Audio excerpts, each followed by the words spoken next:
So I asked Dr. Kahn to come and join me. We'll give the small group one report.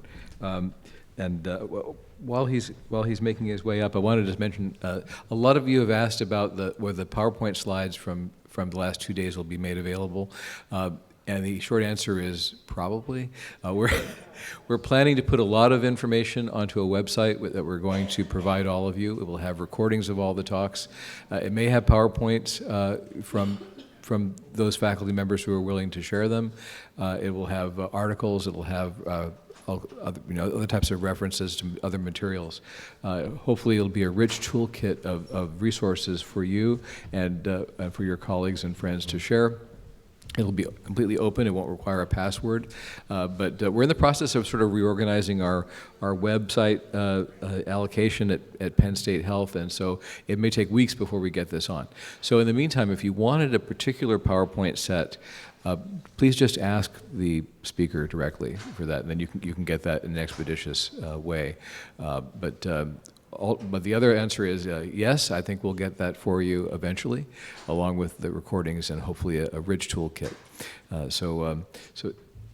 Chuck was the co-leader along with me of group number one, which I thought was a really fun group. We had a terrific group of people, and we talked about the sort of AI human symbiosis.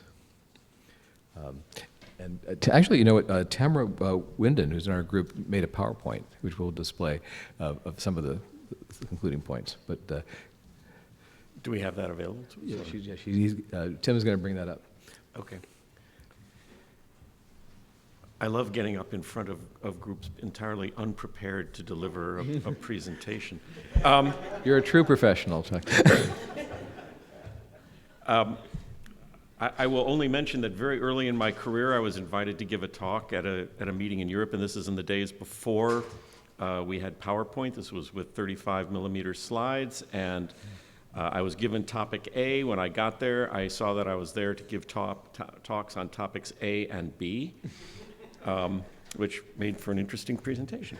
Anyway, we had a really, I'm very happy actually to give you some outline of the discussions that we had yesterday.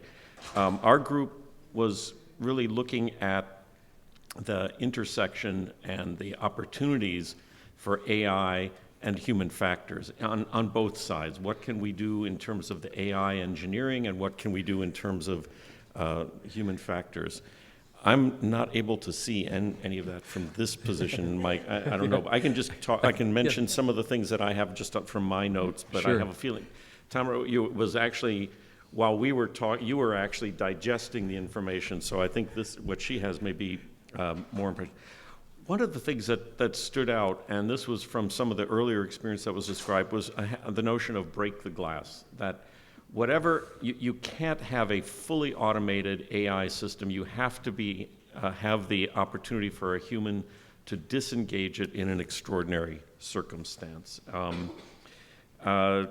It's important that we recognize AI's potential for failure and to identify those failure modes, to be able to understand the areas where AI may miss things so that we look towards what humans can do well and what AI can do well, and for the opposite of those.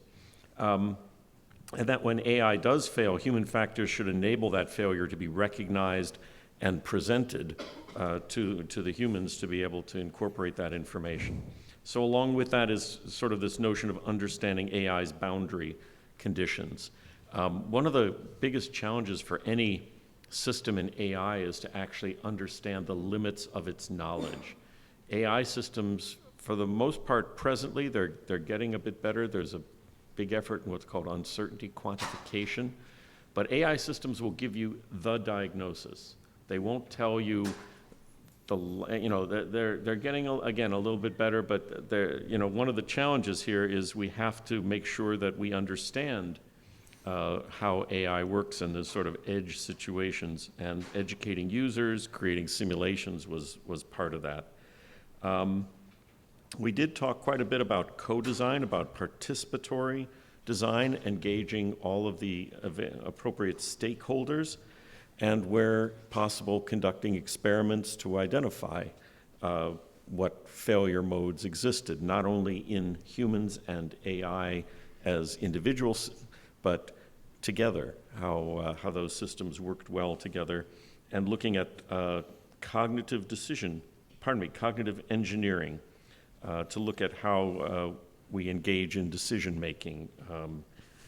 We also spoke a little bit about standards and the importance of standards. You know, just as you saw that example of the door with the push and the pull handle, there are often very subtle cues that we get, and we talked a bit also about, you know, the red top, yellow top tubes that are used for taking blood samples. You know, there's sort of a semantics to this information that in some cases may be arbitrary because different manufacturers have different information, but anytime there's kind of a suggestion that you're getting some piece of information in a way that you really want to be able to label it, identify it, and wherever possible, I think standardize that.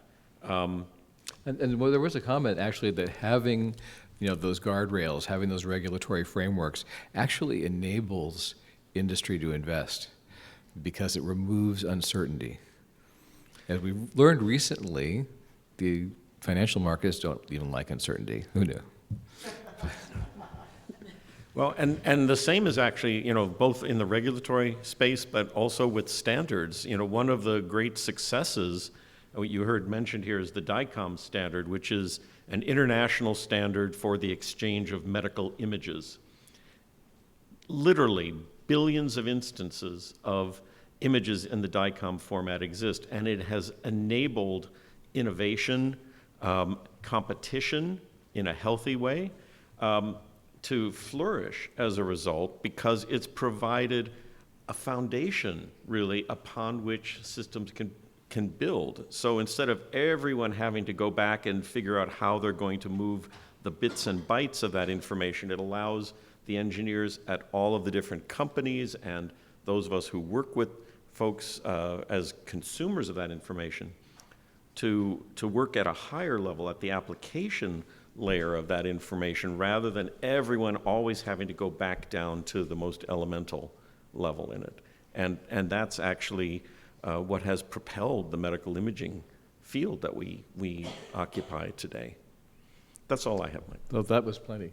And I mean, imagine if having like a football league, if every team got to have its own rules and its own equipment. Well, when you say football, I'm thinking of the fact that the other football, that all the fields are different dimensions, which is kind of a surprise, actually, but not so with American football. Right. Yeah. Thank you very much. And so could Jean-Luc and Linda come up, and we'll discuss what happened in small group number 2. And we're doing a test of cognitive dissonance by showing Tamara's slides while we were talking about totally different topics. So. They were pretty close.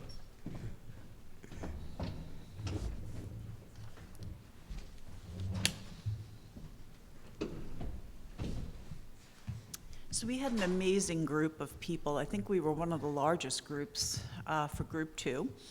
And the discussion was very diverse, I think. We had suggestions about using AI to succinctly put together the prioritized items for discharge instructions, as opposed to the patient being discharged with 30 pages of paper that goes right in the trash. We also talked about, and this was kind of interesting, using a sensor under the hand sanitizer that was coordinated to the door, so if you didn't wash your hands, the door wouldn't open. And thankfully there was an override, so if you had to get in there quickly and you didn't want to wash your hands, you could override it. But it would have the capacity to read your badge and, you know who was there, and provide either a reminder, like you can't get in the door till you wash your hands. And I thought, well, wouldn't it be nice if you got positive feedback too? like, hey, Linda, you're at 95% this week, or, give some, not just all negative feedback, but some positive. From our patient safety colleagues that were in the group with us, they talked about utilizing AI to help just make sense of all the data and all the safety reports and look for those trends and look for the patterns, look for, potential opportunities there that just logistically, sometimes it's impossible to get through that much data. We also talked about having a ability to check in. So like whether you go to Sheetz or you go to Panera, people are used to now kiosks. So is it possible to put that kiosk, I know a lot of, some offices in the, private sector are using them, but have that so you can scan your insurance card, you can kind of put in your symptoms and start that triage process a little bit earlier and without having that human interaction immediately. Trying to think of what else we talked about, but I will mention that through the discussion, as I was sitting there listening to some very smart people in the room, I thought to myself, well, what we really kind of need, Mike, is a framework. How do you get AI in, and what can it do for you? Kind of like not selling the product, but how to, like, what do you need to look for? What are the concerns with bringing AI into the healthcare arena? And I'm sure, Jean-Luc, you probably remembered a couple that I didn't have, so. Yeah, one kind of interesting one to me was, I think Dr. Bajaj had about, identifying burnout using what we have in medical records, or even like how people use their email. Apparently there's some kind of consistent patterns there that can signal burnout early. And sort of in a related way, maybe using AI or chatbots or other kinds of things to offer physicians feedback in a way that minimizes shame, to try and create some of those safe spaces that might be more difficult to do when you're talking to a real person, a real colleague. So trying to take advantage maybe in a way of some of that depersonalized aspects of AI that can be troubling in other respects. Creating timelines from notes in root cause analyses was really exciting to me, because I've never done any, but I understand the level of effort that goes into preparing those from working with Mark Graber on a toolkit for those, and thinking about just the hours of work that could be simplified by again leveraging AI there. I'll say from my kind of overall take was, I guess I was struck by how it was really a pretty short period of time, we had so many different actually great ideas about, and exciting ideas to me, personally, about how to apply AI. But at the same time, this, I think Dr. Catchpole talked about, this analogy to when you bring in a new surgical device into the OR, you have the vendor with you to help explain how it should be done right? And so I think there's, like this missing element maybe where, it's great that we're going to have folks from NVIDIA here later and have some vendors here, but there's a real opportunity, I think, for big companies like Microsoft, that's returning tens of billions of dollars to shareholders every year, to relocate a little bit of that money into our space, fill some of that funding gap we've talked a lot about, on stage and in conversations with you all, and help fund the knowledge work that needs to go into making those frameworks that we talked about. And that was really one of the goals of this conference, is to have enough diversity of thought and to bring people together who don't usually come together. Most of us don't go to industry trade shows. Mm-hmm. And most of the industry folks, don't go to scientific meetings. So we have the East is East and West is West. So we wanted to put those hands across the water. So I'd like to invite Kristen. Dr. Miller was the Lone Ranger for group number 3. It was the smallest group, but very elite group, discussing how to create a human factors center of excellence. You can invite Elizabeth up too. Oh, is Elizabeth here? I think she had to leave. Oh, okay. Yeah, she flew out tonight. We also had a fantastic discussion. I think the composition of the room was great. We had roles ranging from research coordinators and a resident all the way up to executive. executives within the healthcare system, and then also the roles were wide-ranging, so quality patient safety, performance improvement, informatics, radiology, insurance, so good representation about what this might look like. I pulled out 3 main discussion points that I think represent the discussion from starting with the forest and then getting to the trees. So first is to clarify the vision. We talked about what is a center of excellence. Is it a person, an office, a program, or is it a whole institute? And how do you get there? Thinking about short-term strategy to long-term. The second part of the discussion was about the infrastructure, so the structure and the operation. Should this be embedded within the service lines, or should it be a central repository that everybody can tap into? Could there be a federated network or consortium supported by a shared database of expertise? And that doesn't need to be internally. Maybe that's an external resource that people can tap into when they would like support. We also talked about talent and sustainability. Can you build relationships with academic partners so that you have a pipeline of talent coming in, whether it's students or interns or then future hires, and considering the levels of expertise needed.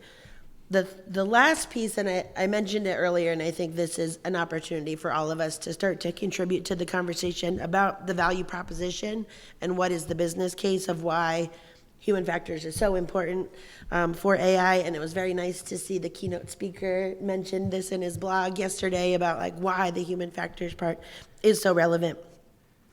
And thinking, is it the cost of failure? So we talked about that in our small group, the lost productivity and the poor adoption and how that has a significant impact. We talked about safety and surveillance, how this could have significant repercussions for individual patients and also providers. Maybe there's a role for human factors in the governance, which could include some of these frameworks and standards that we talked about, but also strategic purchasing decisions.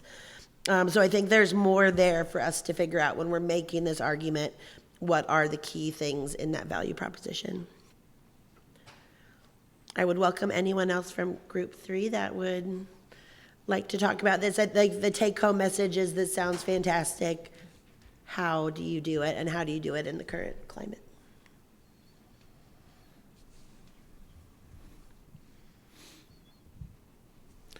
Well, the most important thing in life is still luck.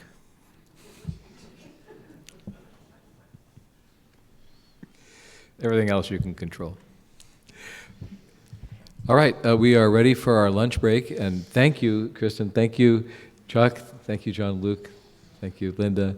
And thanks to everyone in all the small groups for making this such a positive experience.